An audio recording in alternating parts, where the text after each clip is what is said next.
Let's do this again, all over, All over. but on but the other different. side. We're crossing the streets.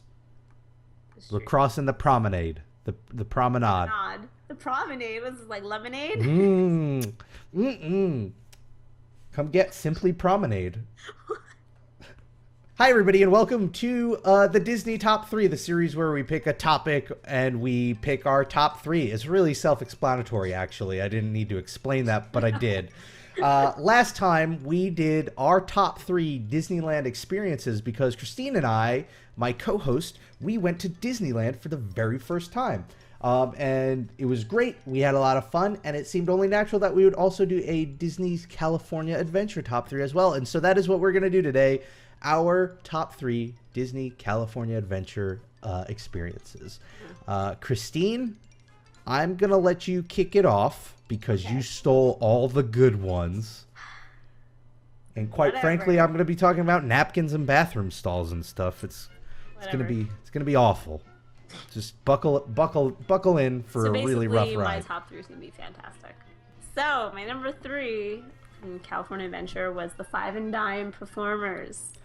That was your number 3? That was my number 3. You steal it from me and you bump it to the bottom of the list? Whoa. That would have been my original number 1, everybody, by the way. Okay, continue. Sorry. I have different priorities. Sorry. We ran into the Five and Dime Performers when we were actually killing time before... Was it Aladdin? There was something we were killing time before. And we were just going to go walk around, check things out, and they started pulling up in their car on... I don't know what that area is called. This is weird because it's like Hollywood Studios. It's like the end of Buena Vista Street. Is that what it's called? Okay. Yeah. In front of the fountain. Yeah. And there were this great, like, 1940s-esque band with this female singer and all of these guys on, sax and bass and all of that guitar. And they kicked it off with Goofy dressed very similarly, dancing with the lead female singer, like fully dancing. This isn't just like, oh yeah, Goofy's kind of there. No, like he was going all out. Great dancer, Goofy. He's got moves. He could bring it on. And that in itself really attracted me to it. And I think it was like the perfect way for them to like open the performance because it does kind of attract people to that. And they were just fantastic. They had just great energy. I mean, I'm a big fan of the whole 1940s era. I love the music. I love the fashion. I love everything about it. So we actually stayed and watched the entire show because I think we were just so, like, captivated. Yeah, that's something I rarely do on Disney trips. It's usually just like, oh, they finished the song. Let's move on. Right. They were just so great. I don't know. It was just, like, a really good memory because it was unplanned. Yep. And... I think just really enjoyed it, and it just encapsulated the kind of atmosphere of California Adventure. There's one moment that I love that I'm so glad I caught on camera, which is Goofy wasn't there for the whole thing. Right. He ducked out after about a song, and he just like walks off camera to the left and disappears, and then like a couple of seconds later he's in the background walking, and he just grabs the arm of some woman, like just a guest, and then they just walk arm in arm off to the distance while the performance goes on. It was like a really cool moment that, again, I think honorable mention, it's not on any of the lists, but I think the characters in Disneyland are way more, it's just like spur of the moment. Like it's not structured the way it is in Disney World where everything, they do have some characters with lines like Anna and Elsa, but there was a lot more spontaneity of just characters showing up and then disappearing. I think a lot of it has to do with less visitors though. It might be a little too nuts to try to do that in Disney World. But. Yeah. So my number 3 is the Animation Academy over in that part of the park. Man, we really don't know anything about this park. It's like horrible. I really just am not educated in California Adventure. But it's one, I like the structure it's in. It's you go in and it's this huge hall with like massive screens playing like this continuous montage of like art and animations from animated Disney movies, and then it breaks off into these areas, and there's one that's got this very stylized I don't know, it was like a Beauty and Beast library sort of looking thing, where you could draw your own animated sequences. Yeah. There's a meeting point for Anna and Elsa in there. Right. And then there's the Animation Academy, which is similar to the Art of Animation in Disney World. Wait, was that what it was called? The Animation? Yeah, well, it was also called the Animation Academy, but the area was called Art of Animation. I was confusing it with the hotel. Yeah. Wait, which is also called Art of Animation. Yeah. Okay. They got to get creative. This is really throwing me for a loop. Disney, come on. Something. Throw something out there. But it's a sitting show where everybody gets a tablet. So weird for people to use the term tablet in that show and not mean iPad or something like that. But you get a tablet with paper and sketching pencils, and you get taught how to draw whatever character of that session is. And we did old school Minnie Mouse. Mm-hmm. And it was short. It was like, what, a 15, 20-minute show at tops, walking you through drawing. It was a lot of fun. You get to keep the drawing as like a little souvenir.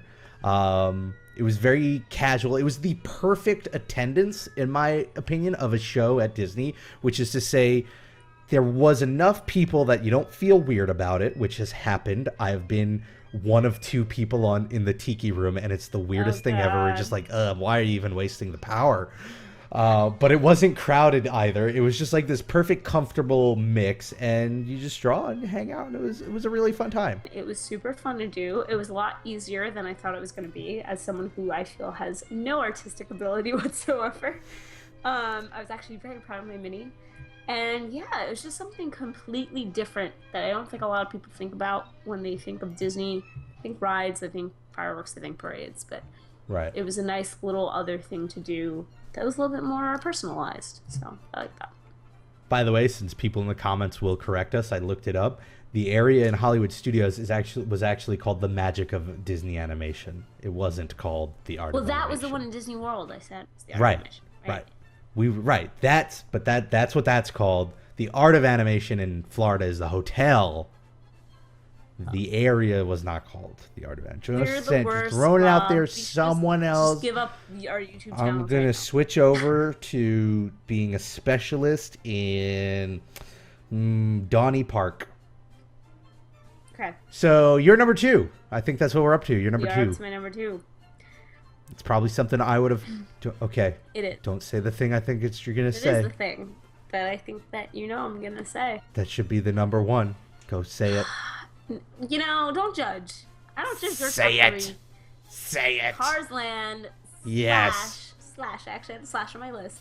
Radiator Springs Racers. Because I wanted to make sure that we just kind of got all of that together. For the record, that's my number 1, by the way, folks. So, revelation, I've never seen Cars. I'm going to actually shortly. It's on my list to watch before Disney World. I've never seen Cars. I know what it's about. I know the characters. My little cousins are super into it, so I know all the names of the characters and things like that. But we got to Cars Land. I was like, I don't know, Cars Land, whatever. Not really my thing. And then I got there and was like, holy moly, the theming in this area is so good. Fantastic. Oh, it's so good. Everything. I mean, yes, you have all the cool signs and all of that and flows and whatever. Mm-hmm. Not even just that. If you walk by buildings and you saw the little stickers that were on windows and things that were just like the Route 66 on the pavement and just all these little things that just were so perfect. Like every single touch was just so perfect. The music. Yeah. And music was so good. It felt like I was in the movie. It felt like I was really in this place. I don't know. It was so crazy. And then obviously Radiator Springs Racers was, or what did you call it? Radiator Racers. Yeah. Radiators Racers. Exactly. Before you even get on the ride, that's so well done with how you can see people on the ride at different points. Yeah. Kind of builds up the hype. And the ride itself was so great. I love that it starts off nice and slow, and you've got the building up music, and then you have kind of the crazy part. Oh my gosh, I almost crashed! Yeah. And then you find out you're there for the race, and you get to go one of two ways. Unfortunately, we only went the same way 2 times. Both ways, yeah. And then you come out and you look to your, well, in our case, to our left, and we're like, wait a second, we're actually racing against other people. We're racing for pinks. Oh, it was so much fun. It was like the right speed and those little like bumps and the drops, and it was. There's enough of a back and forth between the cars that even though you know it's predetermined, you're just like, everyone in our car was screaming to win, and I got super caught into it. I love that about it. I was slapping the side of the car like it was a horse. Like I literally was. That's great.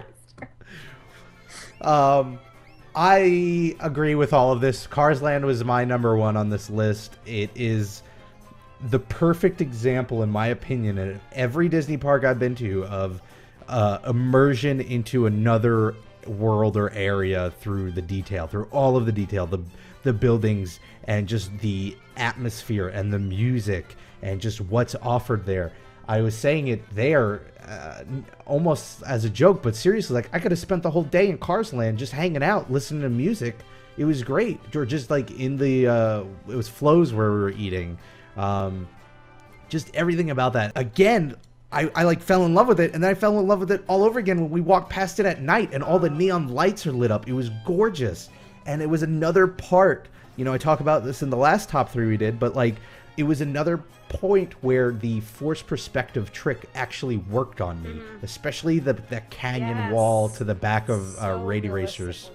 Yeah, it was just perfect. It was their most perfect, I think, land. Granted, I haven't been to New Fantasyland, so maybe that'll change, but probably not. Probably won't. And I want to rewatch Cars now. So I'm going to jump to my number 2 because we already did my number 1 and my number 3, and I'm sure my number 2 is not as cool as your number 1. My number 2 was the red car trolley on Buena Vista Street. It's the electric trolley. We rode it that night we did the park. It was just there, and it's parked. It starts by Tower of Terror, and it just goes down the area street, and then goes to the Buena Vista Street, and that's where it ends. It's like a little back and forth. And it was a nice moment because we all hopped on. They were doing fireworks over in Disneyland, which that's another thing that sort of really threw me off was, you know, we're so used to the parks being so far apart that maybe you could see a glimpse of one park's fireworks if you look for it. But here it's like, oh, it's like getting nosebleed seats for another show because it's that close. And so all the lights were off in the trolley, and we were going down the street, and all the neon lights were on, and people were walking around, and it was cool to see, and then see all the fireworks on the horizon, and it was just a great moment. It reminded me a lot of Disney World, surprisingly, more so than anything we've done at those 2 days, because it reminded me of getting on the buses at Disney World, because they always turn the lights off, which is something in New York. They don't do that. Can't legally do that in New York. Yeah, they don't do that there. They do that in Disney World. So doing it here, it sort of reminded me of that. And it was just a great way to end off the night. We could have walked there faster if we wanted, but it was cool to just check it out. And then make me regret that we don't have trolleys in New York. That would be cool. They probably wouldn't look nearly as cool as those. First of all, we used to. And second of all, I've heard trolleys in New Orleans. I mean, they're not nearly as nice as like the Disney. Right, I'm romanticizing what the trolley experience would be like, especially in New York, where they'd be gross. But you know, it was just a cool experience. Cap this off. What's your number 1? This is the big one. This is. That was a fart drum roll. What was that? My number 1 was the Aladdin stage show. Oh yeah, okay, that's a good one. I know, it's a good also one. Stole it. So excuse me for bumping Cars Land to 2. It was just, for me, fantastic. First of all, we, got to meet one of your fans in line. I'm sorry that I can't think of the username of the person off the top of my head, but that was super fun. And then we get into the show, and Keith was all excited because he loves the show. He was like, man, I really hope that you guys get my favorite Aladdin, because obviously they changed the actors around, like any stage show. And it turns out we not only got his favorite Aladdin, but we also got his favorite Genie, and they were both fantastic. Oh, man. Genie stole the show. I mean, the way that they do Genie is how he really would be in 2015. You know, you have all the old pop culture references in the movie Aladdin, obviously because at the time that made sense. But in the stage show, they let him change up his jokes and his humor to be more relevant to now.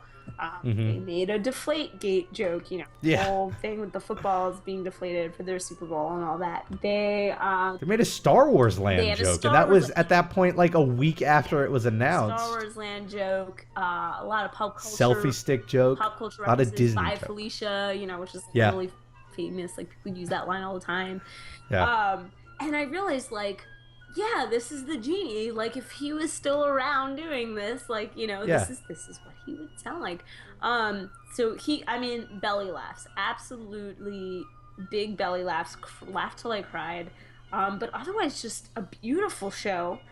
The singers are fantastic.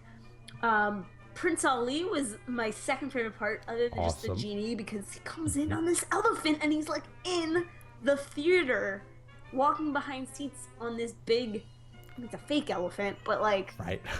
I don't even know how they did it. Like, I can't even figure out like how they did it. They have him flying on the magic carpet up above, which is great for the people with the higher seats, like who didn't get but not so us. early. We got to see the bottom of the carpet. Yeah, and as a carpet enthusiast, this is not the best part of a carpet. But I kind of enjoyed that because it gives you a reason to come back and then see it from a different perspective. And just overall, I mean, we live in New York. We live in the land of Broadway shows. I've seen a lot of musicals. It was impressive for being a park stage show. Dare I say the best stage show I think that Disney has currently. Closest I would say rivaling to it is Beauty and the Beast in Hollywood Studios. It was just absolutely fantastic. I was smiling so hard that like my face hurt afterwards. So. And I don't know if the genie had friends in the audience, but the show we saw was going wild. Yes.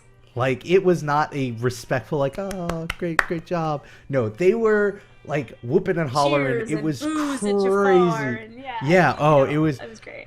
Boo's at Aladdin, too, when he makes certain decisions. Like, it was really, really great. They got super into it. But there you have it. Our top 3 Disney's California Adventure experiences. I can totally see, just pulling my list together once you grabbed all the good ones made me realize that this park is very much Disneyland's equivalent of the half-day park. Right. There isn't a ton there, but what is there is just like really high quality. And I think it goes back to something Keith has mentioned that once he mentioned it, I looked around and realized that it was very true, which is that they have a lot less space there, so they have to make sure that they're doing the best they can with it, and they do. And I think there's very little where I look at it and I go, that seems like a waste of space. Right. Like, everything is very compact, but it is just very high quality. And I'm sure a part of that's also 60th anniversary. They probably have a much higher budget than they normally would, not to knock on Disney World, but it was a fantastic experience. I can't wait to go back. You're going to be like, where's Rob? Well, I'll tell you where Rob is. He sleeps in the bathrooms of Cars Land and lives off of the stuffed cones, and that's just his life now. He just rides Raider Racers, eats stuffed cones, and just sleeps wherever in Cars Land they don't find him. Honorable mention goes out to those cones. Those cones were great. I regret getting the chili one, though, because the pulled pork was way better. So that was where it's at. Way better. Anyway, thank you for joining me. You hear that? My voice broke there for a second. I was like going through puberty all over. Yeah. Thanks for joining us. What we want to know is, what are your top 3 Disney California Adventure experiences? There is still a lot more. I know a lot of people are going to be like, where's World of Color? That was a good show. Yeah, there's so much there that I think would end up on people's lists. So let us know what your list is. If you want to know more Disney stuff, I'm Rob Plays on Twitter. We have a new series that we just kicked off called Disney World vs. Disneyland, where we take the Disney World version of a ride and the Disneyland version, and we compare them and contrast them and discuss which is better. Christine's got a channel where she does a bunch of video game stuff and Disney stuff. She's putting up Disney vlogs, and her usernames are... that was another like 12-year-old voice. What was that? Ivy Winter on YouTube, Ivy Winter YT on Twitter. There you go. Thanks for joining us. Whatever you're doing this week, make the most of it, because it makes it that much better. And we hope to see you again next time for the next Disney Top 3. Bye, everybody. Bye.